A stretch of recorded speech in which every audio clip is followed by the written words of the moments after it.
Hi guys, welcome back to my channel extra class by Mohit. तो आज हम लोग कंटिन्यू करने वाले हैं क्लास 10 फिजिक्स का chapter number 10 light, reflection and refraction. तो आज हम आ गए हैं आपके लिए लाइट का फोर्थ वीडियो लेकर। अगर आपने प्रीवियस 3 वीडियो नहीं देखे हैं तो do check out them first, और लिंक मैं आपको डिस्क्रिप्शन बॉक्स में भी दे दूंगा।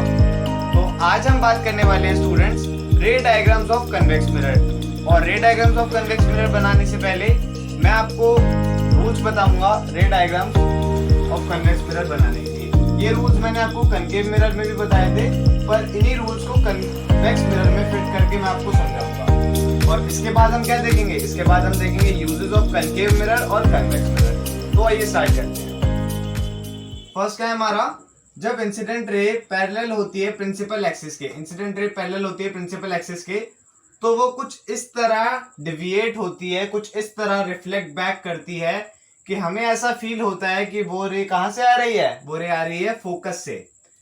कोई रे पैरेलल होगी प्रिंसिपल एक्सिस के, वो कुछ इस तरह डिविएट करेगी कि हमें ऐसा फील होगा कि वो फोकस से आ रही है। ओके स्टूडेंट्स, इसी का ठीक उल्टा केस, अगर कोई रे ऐसे इंसिडेंट हो रही है कन्वेक्स मिरर पे कि वो टारगेट कर रही है फोकस को, कोई रे ऐसे इंसिडेंट हो रही है कन्वेक्स मिरर पे कि वो टारगेट कर रही है फोकस को, तो मिरर से टकराने के बाद इसी पॉइंट पे वो क्या हो जाएगी? पैरेलल हो जाएगी। ठीक इसका उल्टा। तो इसको क्या कहते हैं स्टूडेंट? इसको भी कहते हैं principle of reversibility of light, क्योंकि हमने लाइट का पाथ चेंज करा तो उसने रिट्रेस कर लिया अपना पाथ। पहले ऐसे आके ऐसे गई थी, और अब क्या, हमने जब इस तरफ से इंसिडेंट कर दी तो वो क्या हुआ? वो उसने अपना पाथ रिट्रेस कर लिया। इसी को कहते हैं principle of reversibility of light. आइए फटाफट देख लेते हैं हमारा थर्ड रूल। वो क्या है? सेंटर ऑफ कर्वेचर वाला।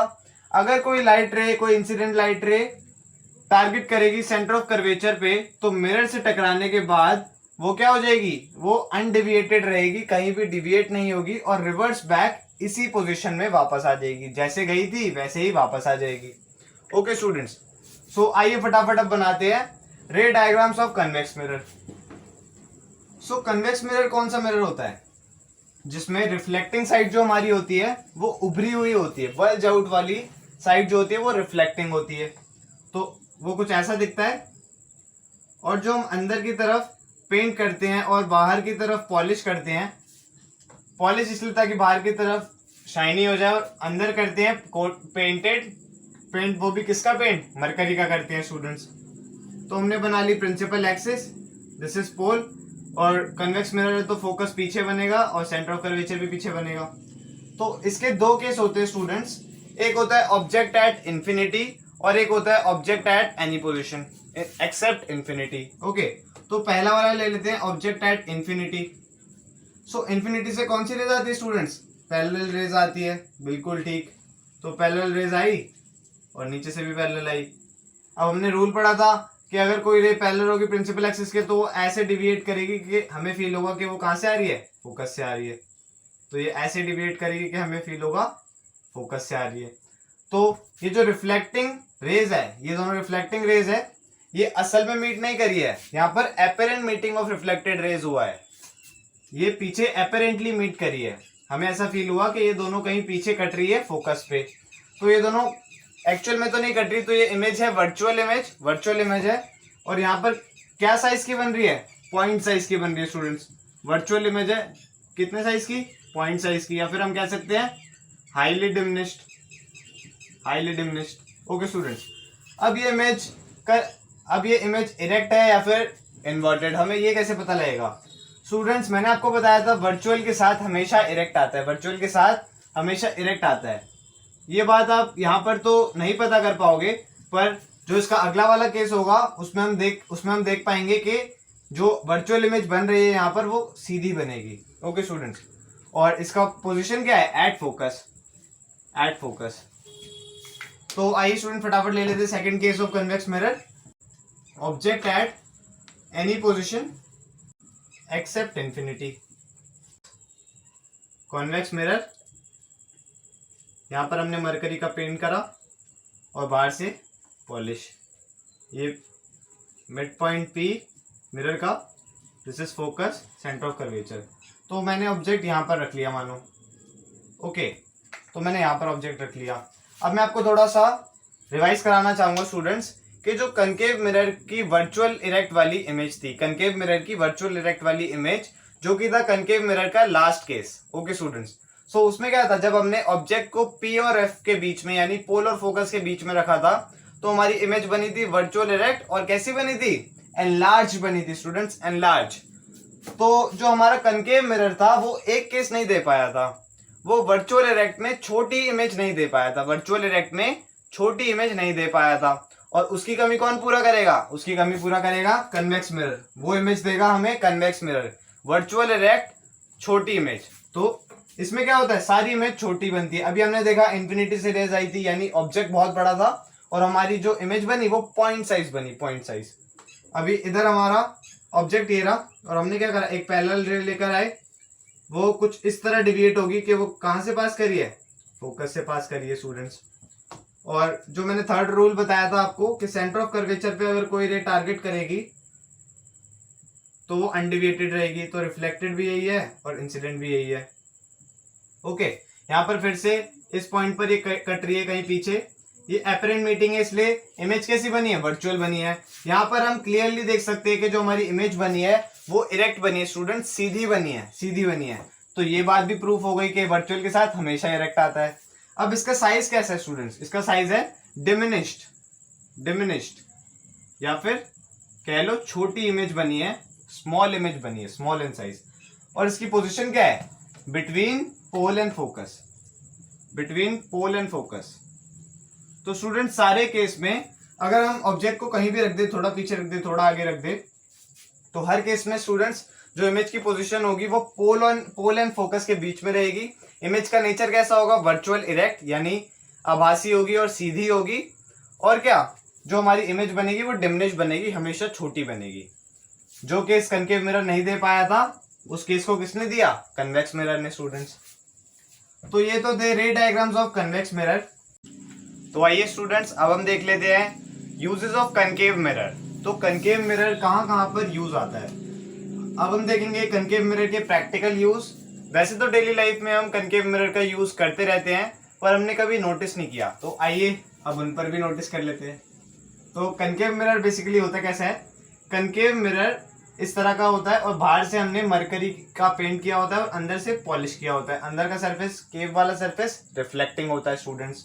ओके, सो कनकेव मिरर को कन्वर्जिंग मिरर कहते हैं स्टूडेंट्स, कनकेव मिरर को कहते हैं कन्वर्जिंग मिरर, क्योंकि ये क्या करता है, जो भी लाइट रेज आती है उनको कन्वर्ज कर देता है। जो भी लाइट रे यहाँ से गई उनको क्या करता है, कन्वर्ज कर देता है, सबको कन्वर्ज कर देता है। जैसे पैरेलल रेज खूब सारी आई तो सबको कन्वर्ज कर दिया फोकस पे। ओके स्टूडेंट्स, सो इसलिए इसको कहते हैं कन्वर्जिंग मिरर, कन्वर्जिंग मिरर जो लाइट को कन्वर्ज कर दे। अब इसका पहला एग्जांपल देख लेते हैं। हमें इसका पहला एग्जांपल दिखता है टॉर्च में। आपने देखा होगा कभी किसी टॉर्च को खोलकर तो उसके साइड पे कुछ शाइनी मटेरियल लगा होता है, तो वो जो शाइनी सा सब्सटेंस होता है वो किस शेप में होता है, वो कनकेव मिरर की शेप में होता है स्टूडेंट्स, कनकेव मिरर की शेप में होता है बिल्कुल। और हम लाइट रे इसको टॉर्च और सर्च लाइट्स, जो सर्च लाइट्स होती है ना स्टूडेंट्स, बड़ी सी होती है ऐसे पकड़ने वाला, और उसमें क्या होता है, एक हैवी बीम ऑफ लाइट निकलती है जो कि स्ट्रेट देखने में हमारी मदद करती है। एक टॉर्च तो वो होती है जो अपनी लाइट हर जगह फैलाती है, और एक सर्च लाइट और टॉर्च ऐसी होती है जो अपनी लाइट पर्टिकुलर एक पॉइंट पे फोकस करती है दूर तक देखने के लिए। ओके स्टूडेंट्स, सो हमने क्या करा, इसके जो फोकस पे, ये कनकेव मिरर है तो इसका फोकस जरूर होगा, तो हमने क्या करा, इसके फोकस पे बल्ब को रख दिया, लाइट के सोर्स को रख दिया, बल्ब को रख दिया। तो क्या हुआ, जैसे ये कनकेव मिरर था हमारा और ये फोकस और ये सेंटर ऑफ कर्वेचर, ये पोल। अगर हमने फोकस पे ही बल्ब को रख दिया, अगर हमने फोकस पे बल्ब को रख दिया तो हमने क्या पढ़ा था स्टूडेंट्स कि जब हमारा ऑब्जेक्ट किस पे होता है, फोकस पे होता है, तो हमारी जो इमेज बनती है वो कैसी बनती है, पैरेलल रेज इनफाइनाइट डिस्टेंस पे बनती है, इनफाइनाइट डिस्टेंस पे। तो क्या होगा स्टूडेंट्स, हमने यहाँ पर वो रख दी, अपना बल्ब रख दिया, तो इससे क्या होगा, जितनी भी लाइट रेज यहाँ से टकराएंगी वो क्या होंगी, सब पैरेलल हो जाएगी क्योंकि वो फोकस से आ रही है। तो ऐसे में क्या होगा स्टूडेंट्स, हमारी एक हैवी बीम ऑफ लाइट निकलेगी जो दूर तक देखने में हमारी मदद करेगी, सारी की सारी पैरेलल निकलेगी तो काफी दूर तक हम देख सकते हैं। ओके, तो ये तो था इसका एक प्रैक्टिकल यूज। और स्टूडेंट्स आपने देखा होगा हमारे घर में जो एंटीना डिश लगे होते हैं, जो टीवी नेटवर्क के लिए डिशेस लगे होते हैं, जैसे कि ये टाटा स्काई, तो एंटीना डिश होते हैं ऐसे। और ये एंटीना डिश भी किसके शेप का होता है? कनकेव मिरर की शेप का होता है स्टूडेंट्स, कनकेव मिरर की शेप का। हालांकि कनकेव मिरर होता नहीं है, कनकेव मिरर की शेप का होता है। ये भी क्या करता है? कन्वर्ज करता है, जो सिग्नल्स आ रहे हैं इस पे टीवी चैनल्स के जो सिग्नल्स आ रहे हैं सैटेलाइट से, उनको क्या करता है? कन्वर्ज करता है। और इसके फोकस पे हमने एक माइक लाइक जो स्ट्रक्चर होता है, जिसको असल में क्या कहते हैं? रिसीवर और रिसेप्टर। उस पे क्या करते हैं? फोकस कर देते हैं। जो भी पैरेलल रेज आ रही है, इनफाइनाइट डिस्टेंस से आ रही है सैटेलाइट से, तो पैरेलल आएगी। पैरेलल आएगी तो हमने क्या करा? इसको फोकस से पास करा दिया। जैसे कोई भी रेज पैरेलल आती है तो वो किससे पास करती है? फोकस से पास करती है, कि सारी की सारी। और इसी तरह हम फोकस को डिफाइन भी करते हैं। तो इन सबको हमने इसके फोकस पे हमने रिसेप्टर लगा दिया, और रिसेप्टर की मदद से सारे टीवी सीरियल्स और चैनल्स हमारे टीवी पर आ गए। ओके, इसका थर्ड यूज क्या है? Solar furnace. अब सोलर फर्नेस ऐसा सिस्टम है जिसमें क्या होता है? एक कनकेव मिरर बहुत बड़ा लगा होता है, बहुत बड़े लार्ज स्केल पे। और क्या होता है? लाइट रेज, जो भी सन रेज आ रही है, बेसिकली जो भी सन रेज आ रही है वो सारी पैरेलल आती है, क्योंकि सन से आ रही है, जो कि एक इनफाइनाइट डिस्टेंस पे है। ओके, तो जितनी भी पैरेलल रेज आएगी, ये हमारा कनकेव मिरर, जितनी भी पैरेलल रेज आएगी वो क्या करेगी? टकराने के बाद, मिरर से टकराने के बाद रिफ्लेक्ट करेगी किस पे? फोकस से पास करेगी। और एक कॉमन पॉइंट होगा फोकस, वो तो फोकस से पास करेगी। और इसके फोकस पे हमने एक प्लेट लगा दी, उस प्लेट पे अगर हमने कुकर रख दिया तो हमारा खाना बन गया, यहाँ पर हमारा खाना बन गया। इसी तरह सोलर फर्नेस का यूज होता है स्टूडेंट्स। नेक्स्ट हमारा क्या यूज है? जो शेविंग मिरर्स होते हैं और मेकअप मिरर्स होते हैं, शेविंग मिरर्स और मेकअप मिरर्स, ये हम क्यों यूज करते हैं स्टूडेंट्स? ताकि हम अपने फेस का एक बड़ा मैग्नीफाइड इमेज देख सके, एक बड़ी मैग्नीफाइड इमेज देख सके। ओके स्टूडेंट्स, ताकि हम फाइनली सारी जो भी बारीकी है वो अपना काम कर सके। अगर शेविंग कर रहे हैं तो अच्छे से एक एक चीज, और मेकअप कर रहे हैं तो एकदम फाइन मेकअप कर सके। ओके, तो जो शेविंग मिरर होता है, अब आप ऐसा जरूर कहेंगे कि शेविंग मिरर में हम ऐसा तो नहीं करते कि कभी अपना मुंह पीछे कर लिया तो हमारी इमेज उस पर बनी नहीं, क्योंकि कनकेव मिरर के केस में क्या होता है? जब हम फोकस और पोल के बीच में रखते हैं तभी हमारी इमेज सीधी बनती है और मिरर के अंदर बनती है। तो अगर ये भी कनकेव मिरर है तो हमने अगर अपना मुंह पीछे करा तो इसमें तो रियल इन्वर्टेड इमेज बन जानी चाहिए, पर ऐसा नहीं होता स्टूडेंट्स। क्यों? क्योंकि ये जो शेविंग मिरर्स और मेकअप मिरर्स होते हैं, ये बहुत ही छोटा पार्ट होते हैं एक कनकेव मिरर का, एक कनकेव मिरर का बहुत ही छोटा पार्ट होते हैं। तो ये बेसिकली बहुत स्ट्रेट होते हैं, बेसिकली ऑलमोस्ट स्ट्रेट होते हैं, पर होते तो कनकेव मिरर ही है। तो इनका जो फोकस होता है ना, वो काफी दूर होता है, काफी दूर इनका फोकस सेट कर देते हैं, जिससे कि क्या होता है? अब हम नॉर्मली किसी शेविंग मिरर को या मेकअप मिरर को कितना दूर पकड़ेंगे? कम से कम 4 मीटर 5 मीटर, इससे ज्यादा तो नहीं कर सकते ना। और इससे ज्यादा इनकी क्या होती है? फोकस इससे ज्यादा इनकी फोकल लेंथ होती है। तो इस वजह के कारण हम क्या करते हैं? शेविंग मिरर को इजीली यूज कर लेते हैं, चाहे हम इतना दूर रखें या फिर इतना पास रखें। ओके स्टूडेंट्स, अब एक और जो केस बनता है हमारा कनकेव मिरर के यूज का, वो क्या होता है? डेंटिस्ट। स्टूडेंट जो डेंटिस्ट मिरर यूज करते हैं, जो कि ऐसा कुछ दिखता है, आपने देखा होगा जरूर अगर आप कभी गए हो डेंटिस्ट के पास, तो ऐसा एक मिरर होता है। ये मिरर क्या होता है? डेंटिस्ट हमारे माउथ के अंदर डालता है और जो हमारा टूथ होता है उसकी लार्ज इमेज देखता है, मैग्नीफाइड इमेज देखता है। वो डेंटिस्ट इस मिरर को कुछ इस तरह सेट करता है कि जो हमारा टूथ है, यानी मिरर के लिए क्या है? ऑब्जेक्ट है, वो कुछ ऐसे सेट होता है कि वो फोकस और पोल के बीच में आए। अब फोकस और पोल के बीच में आएगी कनकेव मिरर में, तो क्या होगा? हमारी बनेगी वर्चुअल इरेक्ट इमेज और बनेगी मैग्नीफाइड। ओके, तो हमारे टूथ का एक मैग्नीफाइड व्यू डॉक्टर को दिखता है, ताकि वो अच्छे से ऑब्जर्व कर सके उनकी ऑब्जर्वेशन। तो आइए स्टूडेंट्स, अब बात कर लेते हैं कन्वेक्स मिरर के यूजेस की। सो कन्वेक्स मिरर वैसे तो हमारा बहुत कम जगह यूज होता है, पर फिर भी हमारे पास इसके दो बहुत अच्छे एग्जांपल्स हैं। फर्स्ट है हमारा स्ट्रीट लाइट्स कन्वेक्स मिरर, जो कि कुछ ऐसा दिखता है, जिसके हमने केव वाली साइड पर पेंट किया होता है और बाहर वाली साइड पर पॉलिश किया होता है, ताकि उसे हम रिफ्लेक्टिंग बना सके। ये ऐसा मिरर, कन्वेक्स मिरर क्या करता है? जो भी पैरेलल रेज आती है उनको डाइवर्ज कर देता है। ये पैरेलल रेज आ रही है और मैं कन्वेक्स मिरर हूं, मैंने डाइवर्ज कर दिया सबको, तो इसे क्या कहते हैं स्टूडेंट्स? डाइवर्जिंग मिरर के नाम से भी जानते हैं कन्वेक्स मिरर को। कन्वेक्स मिरर के यूजेस देख लेते हैं। कन्वेक्स मिरर स्ट्रीट लाइट में यूज होता है। स्ट्रीट लाइट में क्या होता है? कन्वेक्स मिरर ऊपर लगा होता है। कन्वेक्स मिरर को हम कैसे जानते हैं? Diverging mirror, as a diverging mirror हम कन्वेक्स मिरर को जानते हैं। तो हमने कन्वेक्स मिरर ऊपर लगा रखा है और नीचे लाइट का सोर्स दे रखा है, जहां पर मान लो हमने ऑब्जेक्ट रख रखा है, जैसे ये हमारा कन्वेक्स मिरर है, हमने यहाँ पर ऑब्जेक्ट रख रखा है। ओके, तो जो भी है ये क्या करेगा? लाइट को फैला देगा। ये यहाँ से लाइट आई थी, जो भी, इनको सबको फैला देगा। तो लाइट जो भी यहाँ से जाएगी ये क्या करेगा? सबको फैला देगा, ऐसे ऐसे सबको डाइवर्ज कर देगा स्टूडेंट्स। यहाँ से भी सबको डाइवर्ज कर देगा।